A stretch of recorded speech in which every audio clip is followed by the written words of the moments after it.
জাতির জনক মহাত্মা গান্ধীর ১৫৫তম জন্মবার্ষিকী উদযাপন করা হলো দুর্গাপুরের দমকল বিভাগের পক্ষ থেকে। এলাকার পড়ুয়াদের নিয়ে দুর্গাপুরে গান্ধী মোড়ে মহাত্মা গান্ধীর মূর্তিতে মাল্যদান করেন দমকল আধিকারিকেরা। তারপরেই দুর্গাপুর মহকুমা হাসপাতালে চিকিৎসাধীন রোগীদের ফল এবং মিষ্টি বিতরণ করা হয়।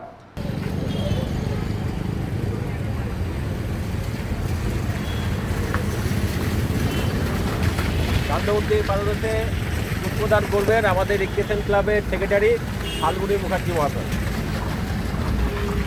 উদ্দেশ্য এটা আমরা প্রতি বছরই এটা ২রা অক্টোবর করে থাকি। আমাদের যে ছেলেরা যে নিজেদের পয়সা টাকা দিয়ে যে বিশ্বকর্মা পুজোটা করা হয় সেখান থেকে কিছু টাকা সঞ্চয় করে আমরা এসডি হাসপাতালে আমাদের যে কিছু রোগীরা আছে তাদেরকে দেওয়া হয়। এবছর নতুনত্ব অনাথ আশ্রমকে দেওয়া হয়েছে।